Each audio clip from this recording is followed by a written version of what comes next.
Welcome to Mindful Moments. Nourish your mind on the go. This video uses AI narration to present our original book analysis. Today, we're diving into Dee Brown's Bury My Heart at Wounded Knee. This book, published in 1971, tells the story of westward expansion in the American West, but from the perspective of the Native American tribes who lived it. It's a powerful and moving account that's just as relevant today as it was when it was first published. You're right. This book really changed how people saw westward expansion. Instead of the traditional heroic pioneers narrative, we see the heartbreaking reality, the reality faced by Native American tribes. What's really striking is how Brown uses primary sources, first-hand accounts, translated narratives, pictographs, even interviews. It's like hearing history whispered from the past, right? These voices bring a raw authenticity you don't often find in history books. Absolutely. It's a journey through a tumultuous period in American history where the survival of entire cultures was at stake. But it also makes you think about the complexities of interpreting those accounts. Who was doing the translating, and were there any biases there, whose voices might be missing from the historical record? That's such a crucial point. It's not just about what's said, but who's saying it and why. Exactly. Take the early encounters between Europeans and native tribes, like the Powhatans and the English settlers. There were initial attempts at peaceful coexistence, but those quickly devolved into manipulation and coercion as the Europeans sought more land and resources. And the Civil War, something you might think wouldn't directly impact Native American tribes, actually made things much worse for them out west. How come? Well, the war shifted resources and emboldened aggression against native populations. Brown uses this phrase, a nation's hoop broken, to describe this period. It refers to the interconnectedness of life in Native American cultures. That hoop gets shattered when their societies are disrupted and their way of life is dismantled. And then you have the story of the Santee Sioux, truly heartbreaking. Broken treaties, injustices, escalating tensions. It all culminated in the 1862 uprising. Right. Brown shares the perspective of Big Eagle, a Santee leader who desperately wanted peace. But so many in his tribe had suffered for years from mistreatment and broken promises. It's a chilling picture of how desperation and anger can boil over. The aftermath of Fort Snelling, where innocent Santee women and children were imprisoned under horrific conditions, is just devastating. Then there's the story of Black Kettle and the Cheyenne, who kept trying to maintain peace even as their lands were being encroached upon. It feels like a relentless cycle of hope and betrayal. Their story, sadly, leads to the Sand Creek Massacre. Brown pulls no punches, incorporating eyewitness accounts that detail the soldiers' brutality. He contrasts this with the Cheyenne leader White Antelope's death song, a truly poignant moment that shows the stark difference between those two cultures. Speaking of cultural clashes, the ghost dance movement rises during this time. It was a spiritual movement offering hope amidst the despair, right? Yes, but the U.S. government completely misinterpreted it as a threat. Their paranoia led to a crackdown on the ghost dance, culminating in one of the most tragic events of this era. The Wounded Knee Massacre. Hundreds of Lakota men, women, and children were slaughtered due to fear and miscommunication, just unimaginable. And it didn't stop there. The pursuit of gold led to a complete disregard for the treaty that granted the Black Hills to the Lakota people forever. This set off a chain of events that directly contributed to the tragedy at Wounded Knee. It just emphasizes how fragile trust can be and the lasting damage that betrayal can inflict. It really makes you think about the U.S. government's role in all of this. On one hand, you have these commissioners who appear to be seeking peace.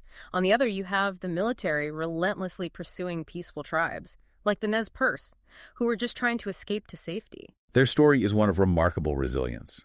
Led by Chief Joseph, they embarked on a harrowing journey for freedom, marked by strategic retreats and incredible hardships. They were ultimately forced to surrender, the loss of their homeland.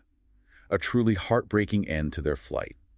But it speaks volumes about their indomitable spirit. It's a story that resonates even today, as Native American communities continue to deal with the legacy of westward expansion and its ongoing effects. It's like Brown is holding up a mirror to our history, forcing us to confront the darker side of our nation's past. Bury My Heart at Wounded Knee isn't just a historical account. It's a powerful indictment of the U.S. government's treatment of Native Americans. Exactly. It's a call to acknowledge the atrocities committed and to understand how those actions still shape our present. For too long, the narrative of the American West has been one-sided, romanticizing the pioneer experience and neglecting the experiences of those who are already here. Brown's book forces us to re-examine that narrative and see the West through the eyes of those who lost their homelands, their cultures, and their loved ones. And in doing so, it challenges us to think critically about the legacy of westward expansion. Take the issue of land rights and treaty violations, for instance. That's still a major point of contention between Native American tribes and the U.S. government today. The fight for sovereignty and self-determination continues. And understanding the historical context, the broken promises, the systemic injustices, is so crucial to having meaningful conversations about these issues. Today, it's not just about knowing the past, it's about using that knowledge to create a more just and equitable future. So, for our listeners out there, what's the takeaway from this book published over 50 years ago? Why should this story matter to us today? Because history isn't confined to the past. It shapes who we are and the choices we make. Bury My Heart at Wounded Knee offers a perspective that makes us confront uncomfortable truths about our nation's history. It reminds us that the pursuit of progress often came at a devastating cost for Native American communities. By understanding that history, acknowledging the suffering that was inflicted, we can move toward a more just and equitable future. This deep dive has only scratched the surface of the wealth of information in Brown's book. It's really meant to spark your curiosity and encourage you to learn more. I highly recommend reading Bury My Heart at Wounded Knee for yourself. It's a transformative experience that will stay with you long after you finish the last page. And if you're pressed for time, we have AI-narrated versions of the book on our channel. That's a great way to absorb the information if you're a busy learner. But whether you listen or read, it's vital to engage with this material. It's not just about understanding the past, but about shaping a better future. For those who want to go further, we've included an affiliate link in the description where you can buy the book. Every purchase supports our channel and helps us keep making insightful content like this. And don't forget to subscribe to our channel for more deep dives into books that challenge our thinking and broaden our understanding of the world. We've got some amazing content coming up that you won't want to miss. One of the things that really struck me about this book is the recurring theme of resilience. Despite facing relentless pressure from the U.S. government, Native American tribes never stopped fighting for their land, their culture, and their way of life. We see it in Cochise's fight in the Southwest, Red Cloud's strategic brilliance along the Bozeman Trail, and the Nez Perce's incredible journey to seek refuge in Canada. These stories, although ultimately tragic, show the strength of the human spirit. They remind us that even in the darkest times, hope and resistance endure. Another key takeaway for me was the devastating impact of broken promises and the government's repeated failure to honor treaties. It highlights the fragility of trust and the consequences of betrayal. And it raises a really important question. How can we, as a nation, reconcile with this history of broken promises and work toward a more just and equitable relationship with Native American communities? It's a tough question, but definitely one we need to grapple with. It's not enough to simply acknowledge the past. We need to actively work towards a future where the rights and sovereignty of Native American tribes are respected and upheld. One way to start is by supporting initiatives led by Native American communities themselves. Initiatives focused on language revitalization, cultural preservation, and economic development. Absolutely.